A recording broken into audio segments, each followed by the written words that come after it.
Clarabel pressed her ear against the heavy wooden door, her heart beating faster than it should. The splashing had stopped completely, replaced by an eerie silence that made her skin crawl with curiosity. 3 weeks of watching Boon Carter's strange behavior had led to this moment.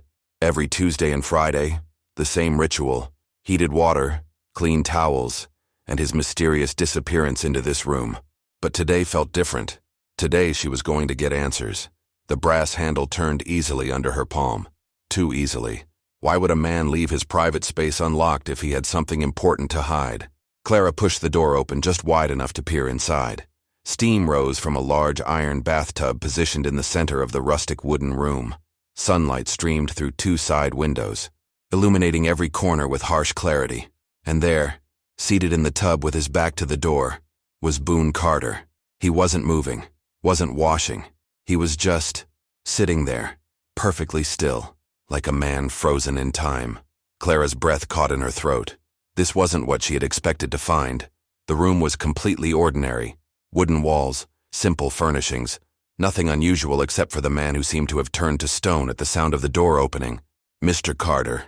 Her voice came out as barely a whisper. Boon's shoulders tensed, every muscle in his broad back going rigid. But he didn't turn around. He didn't speak.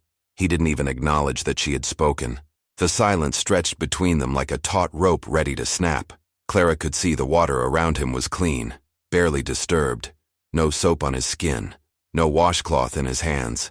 He had been sitting there doing absolutely nothing. I brought fresh towels," Clara lied, her voice stronger now but her hands trembling slightly. Still nothing. Boon remained motionless, his dark hair damp at the edges, his breathing so controlled it seemed rehearsed. Like he had practiced this exact scenario in his mind 100 times. Clara took one small step into the room. The floorboards creaked beneath her feet, and she watched Boon's knuckles turn white as his hands gripped the sides of the tub. "You don't have to pretend anymore," she said softly, though she wasn't entirely sure what he was pretending about. That's when Boon Carter finally moved. His head turned slightly, just enough for her to see the profile of his face. His jaw was clenched tight, his eyes closed as if he were bracing himself for something terrible. "Clara," he said, his voice rough as sandpaper, "you shouldn't be here." But something in his tone suggested that maybe, just maybe, he had been hoping she would come. The words hung in the air between them like smoke from a dying fire. Clara felt something shift in the room's atmosphere, a weight that hadn't been there moments before. "I know I shouldn't," Clara replied, surprising herself with her boldness. "But you've been acting strange for weeks, Mr. Carter. The entire town thinks you're losing your mind." Boon's laugh was bitter, hollow. "Maybe I am." He still hadn't turned to face her completely, but Clara could see the tension in every line of his body. Water dripped steadily from his hair onto his shoulders, and she noticed his hands were shaking slightly. "The first Tuesday you did this," Clara said, taking another step closer. "Mrs. Henderson from town asked me if you were sick. She said she'd never seen a rancher disappear from his work in the middle of the day. Mrs. Henderson talks too much. She's worried about you. We all are." Finally, Boon turned around. Clara's breath caught as she saw his face fully, not because of any impropriety, but because of the raw vulnerability written across his features. His dark eyes held a pain so deep it made her chest ache in sympathy. "You want to know the truth?" Boon's voice was barely above a whisper. "I haven't taken a proper bath in 3 weeks." Clara blinked, confusion replacing her earlier curiosity. "What? Every time I try, I hear you moving around the house. Your footsteps in the hallway, humming in the kitchen, organizing the pantry." He ran a wet hand through his hair, looking embarrassed. I haven't been alone with a woman in this house since my wife died 3 years ago." The confession hit Clara like cold water. She had been expecting secrets, hidden treasures, maybe even another woman. But this was just a lonely man who had forgotten how to exist comfortably around someone of the opposite gender. "So, you pretend to bathe?" Clara asked gently. "I heat the water, fill the tub, sit here for 2 hours, then drain it." Boon's cheeks flushed red. "I figured if you thought I was busy, you'd leave me alone long enough to actually get clean," Clara finished, understanding flooding through her. "It's ridiculous, I know." Clara felt a smile tugging at the corners of her mouth, though she tried to suppress it. Here was this strong, capable man who could handle wild horses and difficult cattle, reduced to elaborate deception just to avoid an awkward encounter with his housekeeper. "Mr. Carter," she said softly, "I could have told you my schedule. I go to town every Tuesday and Friday afternoon for supplies." Boon's eyes widened as the implication sank in. All this time, all these elaborate charades, and he could have simply asked. But something else was happening now, something neither of them had anticipated. The vulnerability between them had created an unexpected intimacy that changed everything. The silence that followed felt different from before, not uncomfortable but charged with an awareness that neither Clara nor Boon had expected to find.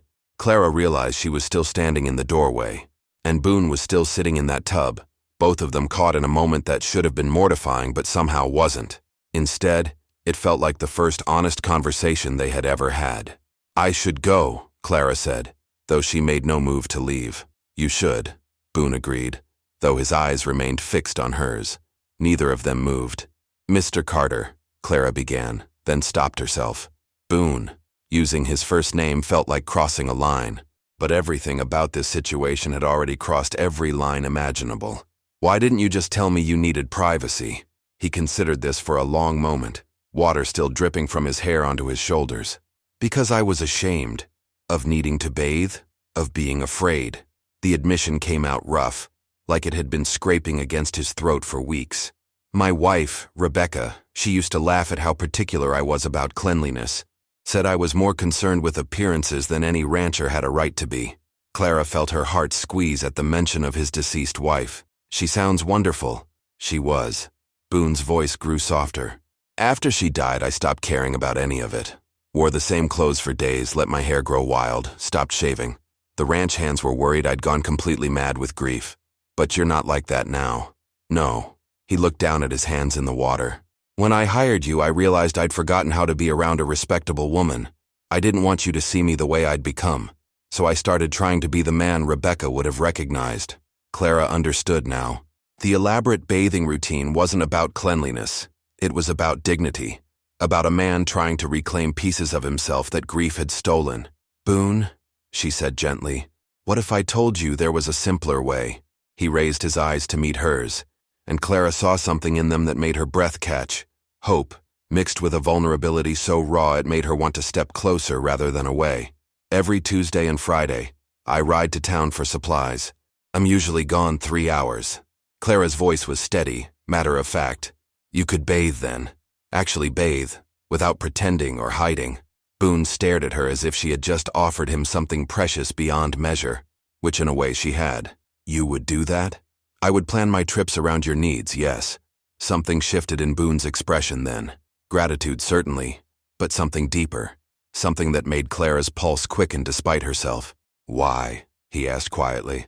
Clara found herself stepping closer to the tub, drawn by something she couldn't name. "Because everyone deserves to feel comfortable in their own home." But as the words left her mouth, they both knew that wasn't the real reason. Clara took another step closer, and Boon's entire body went rigid again. But this time, it wasn't from embarrassment. It was from something else entirely.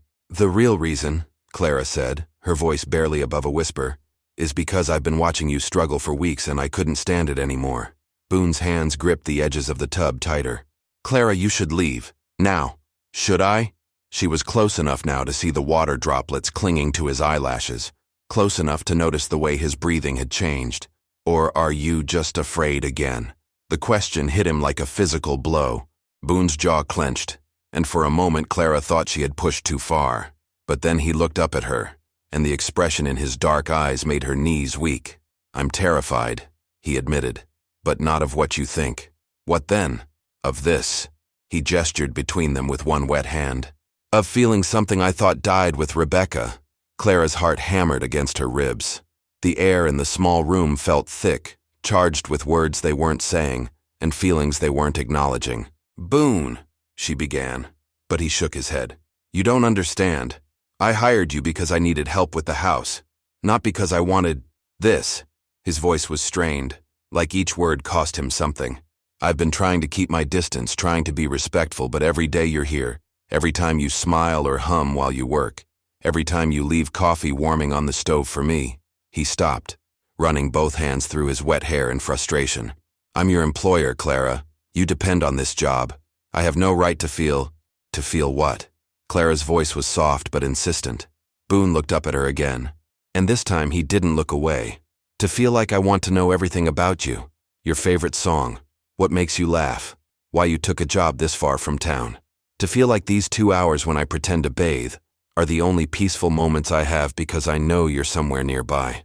Clara felt her breath catch. She had expected many things when she opened that door, but not this. Not a confession that mirrored feelings she had been trying to ignore in herself. "And what if," she said carefully, "what if I wanted you to feel those things?" The question hung between them like a bridge neither was sure they should cross. Boon's eyes searched her face as if looking for some sign that this was real, that he hadn't imagined the softness in her voice or the way she had moved closer instead of running away. "Clara," he said, her name like a prayer on his lips. She reached out then, slowly, giving him every opportunity to stop her. Her fingers touched the edge of the tub, just inches from his hand. "I've been making excuses to stay late," she whispered. "Cleaning rooms that didn't need cleaning. Cooking meals that were too large for one person, just hoping—" "Hoping what?" "That you would stop hiding from me." Boon's hand moved then, covering hers where it rested on the rim of the tub. His skin was warm and wet, and the simple contact sent electricity shooting up Clara's arm. But before either could say another word, the sound of horses approaching fast echoed from outside the window. If this story is touching you in any way, don't forget to hit the like button, share it with someone who loves a good Western tale, and subscribe to the Western Redemption channel. Every single day at exactly 10 a.m., a brand new story drops, packed with emotion, justice, and redemption. So turn on the notification bell and don't miss the next chapter, because out here in the West, no one waits around. The moment shattered like glass dropped on stone. Clara jerked her hand away from Boon's as the thunder of approaching horses grew louder, accompanied by rough voices calling out, "Boon Carter, we know you're in there." Boon's expression shifted instantly from vulnerable to alert, every muscle in his body tensing for action. Clara had never seen such a rapid transformation. One moment he was a man confessing his feelings. The next, he was something altogether more dangerous. "Get out," Boon said quietly, his voice carrying an authority that made Clara's spine straighten. "Leave through the back door, don't let them see you." "Who are they?" "Men from town. They've been drinking." Boon rose from the tub in one fluid motion, water cascading off his body as he reached for a towel. Clara turned away instinctively, her cheeks burning, but not before noticing the scars crisscrossing his back, old wounds that told stories he had never shared. "What do they want? To cause trouble?" Boon wrapped the towel around his waist and moved to the small window, peering out carefully. "Mrs. Henderson's been spreading talk about my strange behavior. Some folks think I've lost my mind. Others think I'm hiding something valuable." Clara felt ice form in her stomach. "Because of the bathing routine? Because I've been acting like a man with secrets?" Boon's jaw tightened as he watched the riders dismount in his front yard. "And now they're here to find out what those secrets are." The voices outside grew more aggressive, and Clara heard boots on the wooden porch steps. "Carter, open this door before we open it for you." Boon moved with surprising speed, pulling on pants and a shirt with practiced efficiency.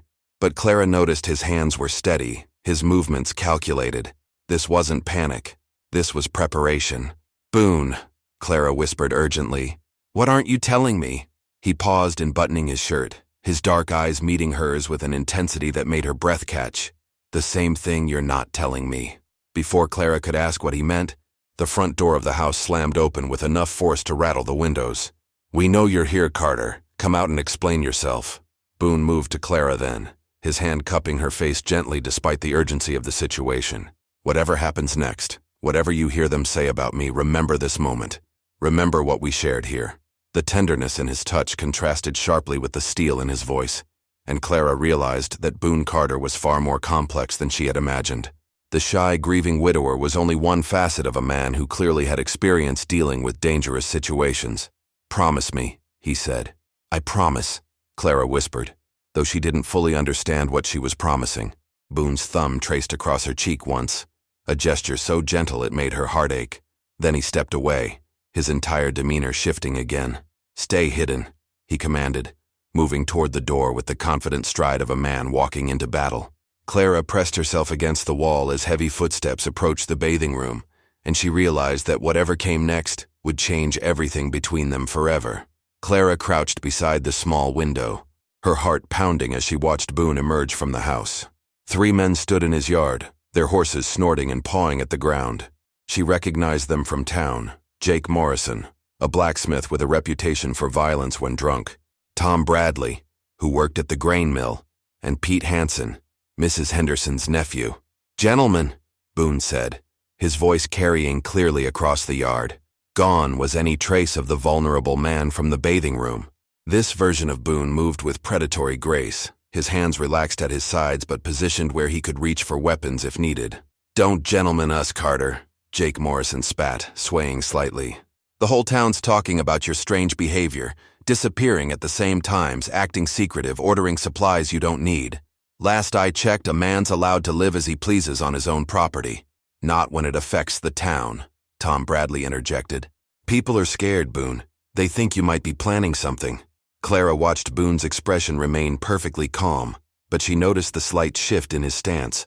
Weight forward, ready to move. "What exactly do you think I'm planning, Tom?" "Could be anything," Pete Hansen said, his voice slurred with alcohol. "You got money, you got land, you got reason to hate this town after what happened to your wife." The mention of Rebecca made Boon go very still. Clara saw his hands curl into fists, then deliberately relax. "What happened to my wife," Boon said quietly, "was an accident. A runaway horse spooked by fireworks during the harvest festival." "Was it?" Jake Morrison stepped closer, emboldened by drink and numbers. "Or was it because you weren't there to protect her? Too busy with your mysterious business to watch over your own wife?" Clara saw something dangerous flash in Boon's eyes. She also noticed something else: the way he positioned himself, the careful balance of his body. This was a man who knew how to fight, and knew how to win. "I suggest you leave my property," Boon said, his voice dropping to a level that made Clara's skin prickle with warning. "We'll leave when we get answers," Morrison shot back. "What's in that back room you keep locked up? What's all that water for? What are you hiding?" Boon was quiet for a long moment, and Clara could practically feel him weighing his options.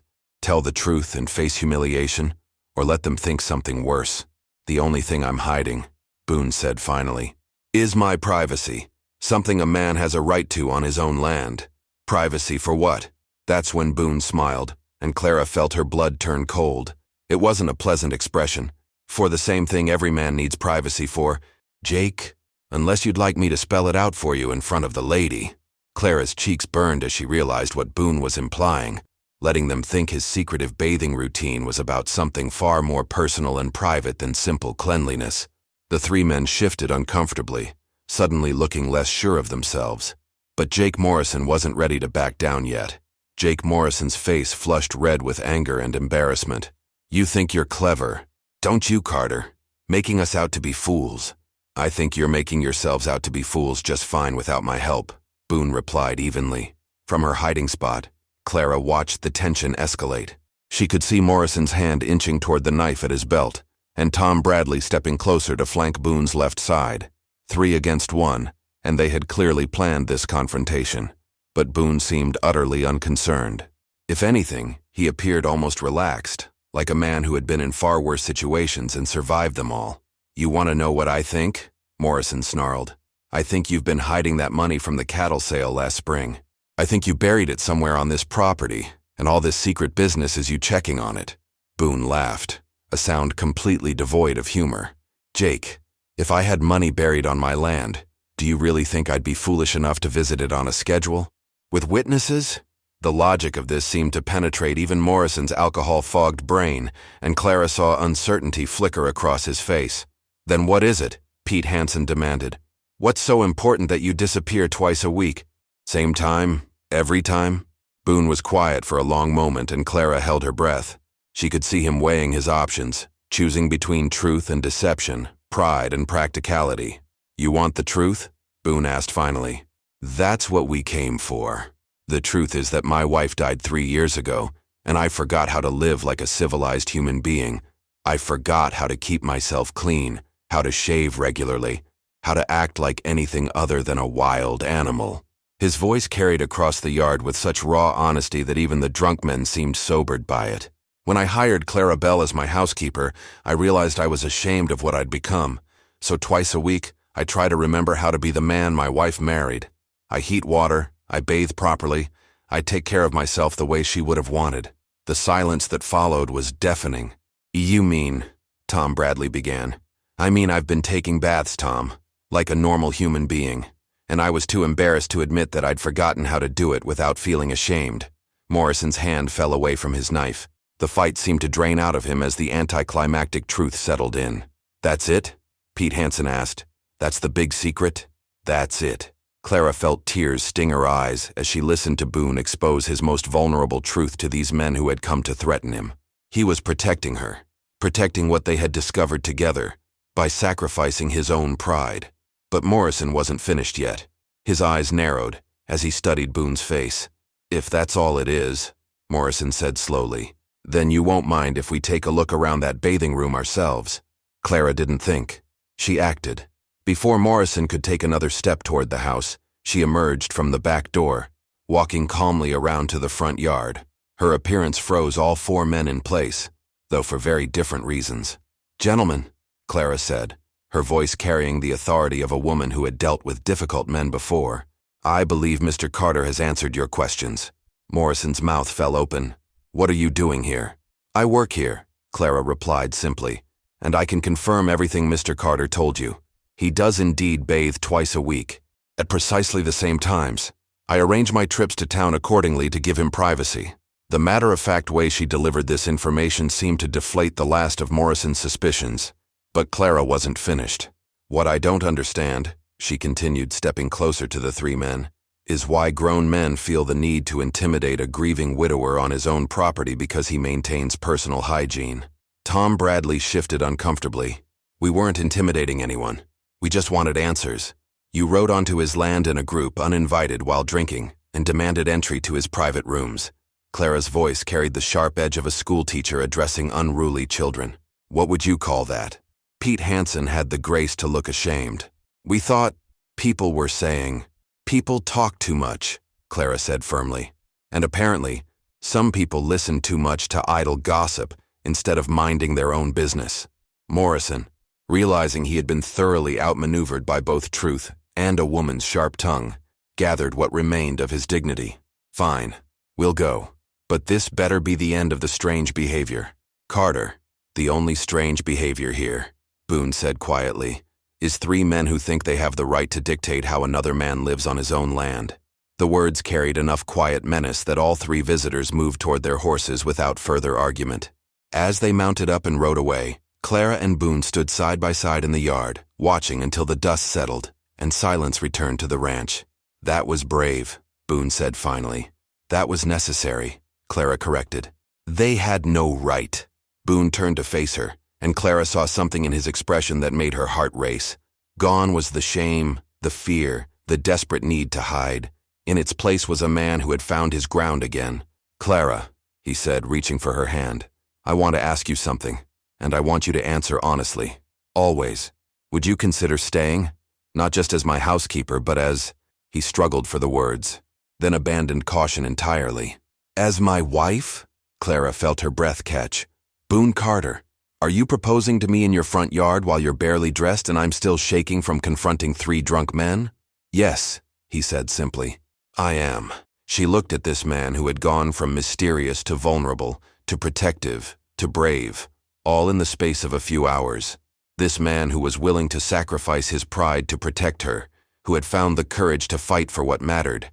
Then yes, she said, stepping into his arms. I accept. When Boon kissed her, it was with the passion of a man who had remembered what it meant to be alive.